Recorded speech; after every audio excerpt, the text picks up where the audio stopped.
2023, and welcome back to Mind of AK with AK Ray. If you're unfamiliar with who I am AK Ray, a writing sculptor, sculpting writer, or whatevs. I hope you all had a wonderful holiday and prosperous 2023 so far. While this is one of the colder months normally of the year, I'm going to heat things up today hopefully by doing a 3-eyed monster that lives in a lava pit. For today's project, I'll be painting 3 glass cabochons, one 20mm size one and 2 5mm size. Once I have these painted and they're drying off to the side, I'll move on to making the armature for today's sculpture. The body for today's sculpture is made out of aluminum wire, which is wrapped with aluminum foil and covered in Super Sculpey Ultralight. The same process is done with 3 balls of aluminum foil for the creature's eyes, and everything is baked at 275 degrees for about 20 minutes. Once the base armature is cooled down and fresh out the oven, it's time to move on to our sculptor time for the first time this year. As always, my clay of choice is Super Sculpey and Original Blend.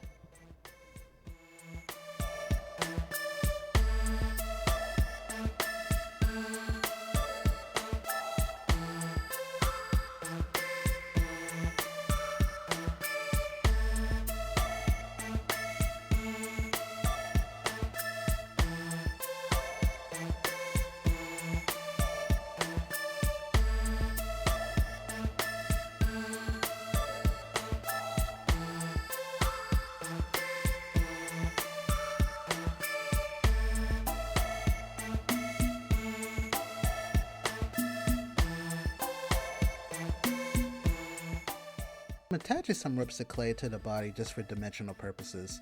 And then as I'm doing this, I actually wanted to take a moment just to touch on the channel and give you a few updates. First, I want to thank you all so much for all the great feedback and great support that you gave me last year when I started my YouTube career. It really meant a lot to me. I know I really haven't been on YouTube a full year technically. I did create my channel on December 31st, but my first upload wasn't until late April. But the support that you all have garnished me, like I stated in my last video, means the absolute world to me. I am going to try to keep with my goal of doing at least one sculpture a year for the entire year of 2023. If I'm able to complete it, it'll be 3 years in a row that I've actually been able to maintain this. But I also want to try to dive into other things on the channel as well. Sculpting will be the primary source, but as I say in the intro of every video, I am a writing sculptor as well as a sculpting writer. And the writing side of it has been severely lacking.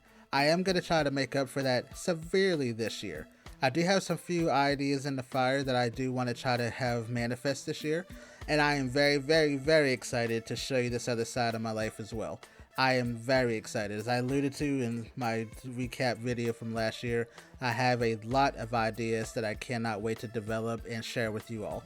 But I do want to just take a moment and just thank you all so much for the support. It has meant the world to me, and I hope to continue to make you proud in this calendar year.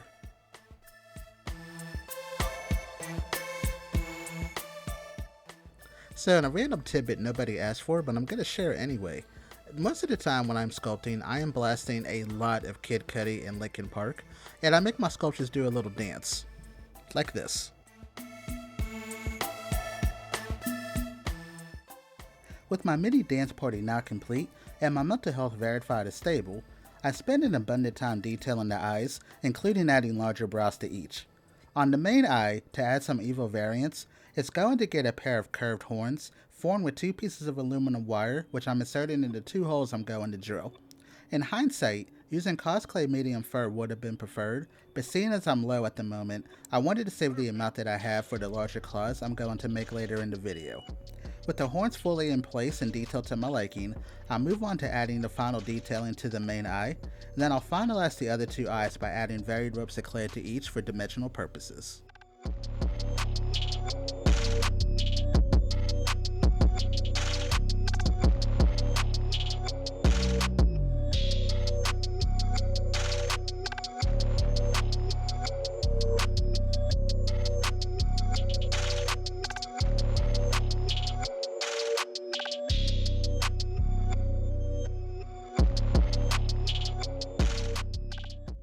Once the eyes are detailed to my liking, I bulk out the lower torso and arms with aluminum foil, then start the detailing process with the arms by adding layers of clay to each, smoothing out the larger lumps, and then rolling my thin dotting tools edging across to add the similar texture that I performed on the body and the eye strands.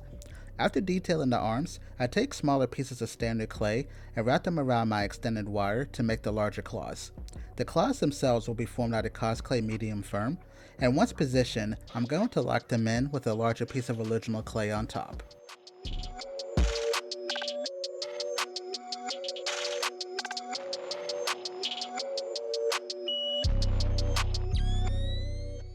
Add a few curved ropes of clay to the main eye's neck and arms. I cover the torso with Super Sculpey Ultralight to form a foundation for what's to come. Then, to form the top of the lava pit, I form two oval wire strands and insert them into the aluminum foil, and once in place, I wrap those with aluminum foil and ultralight. I then give my three-eyed monstrosity a spine and some final details on his back before the entire piece will be baked in my oven at 275 degrees for 45 minutes, then let fully cooled.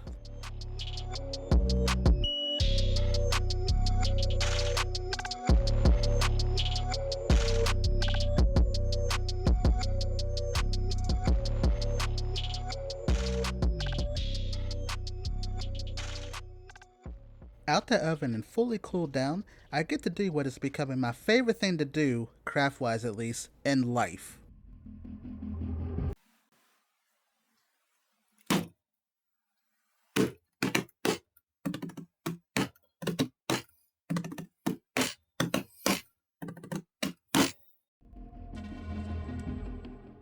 I can now do my second favorite thing to do in life, and make today's sculpture a base out of a blend of plaster of Paris, Mod Podge hard coat, and matte acrylic paints.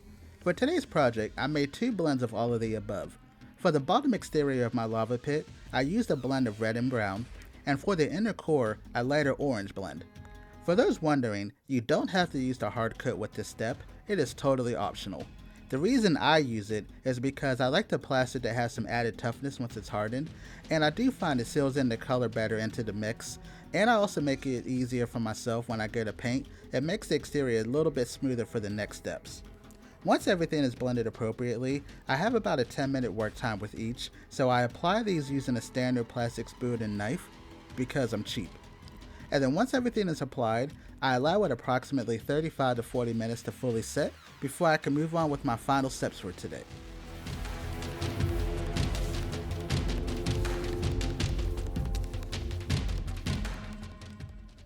With my plaster base fully hardened, we have arrived at step 3, and it's time to paint! For today's project, I used Apple Barrel matte acrylics with my wonderful airbrush, which, to retract my previous statement, this is by far my favorite thing to do in life currently, besides eat. Anyway, to begin, I paint my creature this base layer of red mixed with a dash of burnt umber. Once the entire creature is coated, I will add a darker brown color in varied areas around the base just to provide variance.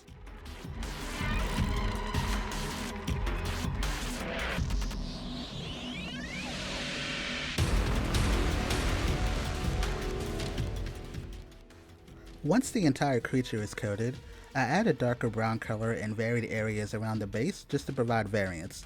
Then I'll use a lighter version of the same brown for detailing and shading the horns and the ropes around the eyes. Later on, I made the decision to darken them with a matte black, which I am very glad I did. There's just something with the red creature having black horns and extremities that really delivers on that monstrous factor, and the added contrast also helps the eyes stand out to me as well. The base gets a black layer at the bottom, then I use some acrylic ink and splatter it in random areas all around the base. Once this is all fully dried, I finally take my therapist's advice for a change and challenge myself to conquer an innate fear.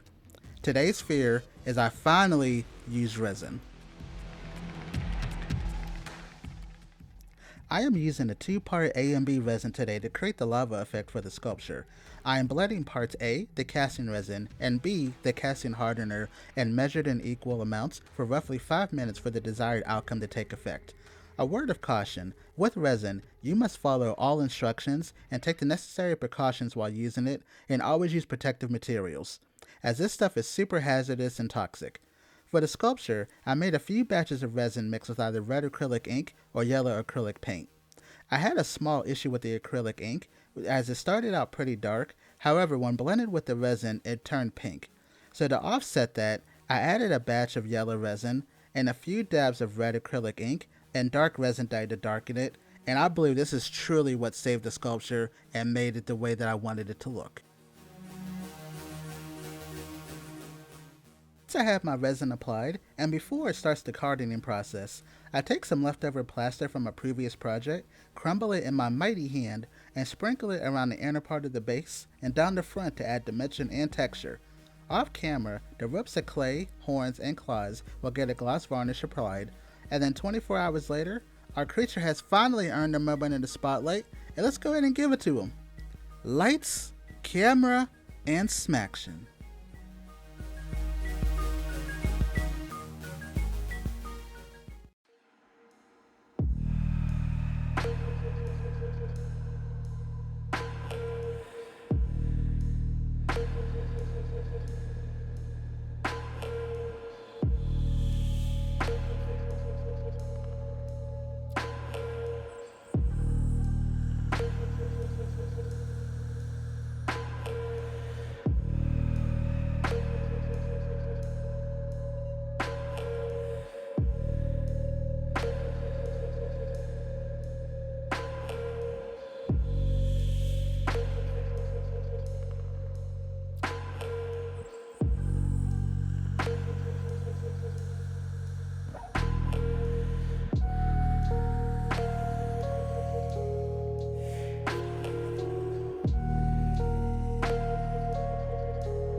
I can't lie, to say I'm absolutely floored with how today's project came out would be such an understatement.